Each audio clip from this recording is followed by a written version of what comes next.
Hi అండి. తెలంగాణ స్టైల్లో చల్లచారు ఎలా ప్రిపేర్ చేయాలో చూపిస్తానండి.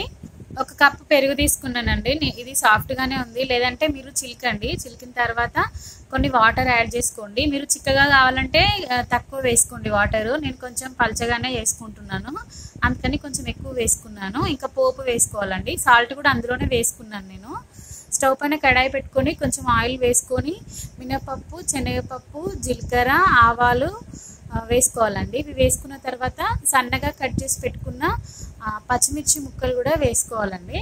తర్వాత ఎండుమిర్చి కూడా కొన్ని యాడ్ చేసుకోండి మీ టేస్ట్కి తగ్గట్టు. నేను 2 యాడ్ చేస్తున్నాను, టేస్ట్ బాగుంటుందని చెప్పి. ఎండుమిర్చి అండ్ పచ్చిమిర్చి కూడా వేస్తున్నాను. కొంచెం కరివేపాకు కూడా వేసుకోండి. ఇవన్నీ బాగా ఫ్రై చేసుకోవాలండి.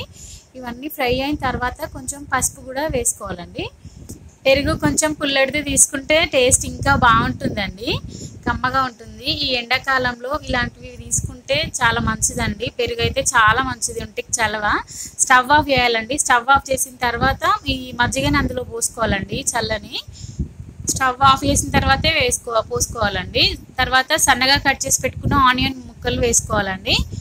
తర్వాత కొంచెం కొత్తిమీర కూడా వేసుకోండి, టేస్ట్ బాగుంటుందండి. మీరు ఆనియన్స్ కావాలంటే పోపులో కూడా వేసుకోవచ్చండి. నాకు ఇలానే ఇష్టమని ఇలానే వేస్తున్నానండి. చాలా కమ్మగా ఉందండి, టేస్ట్ మాత్రం మస్తున్నది. మనం మొత్తం దీంతోనే తినేయొచ్చండి. ఇలా వెరైటీగా వేసుకుంటే బాగుంటుందండి, డైలీ ఒకేలా తినకుండా. Thanks for watching. Please like and subscribe.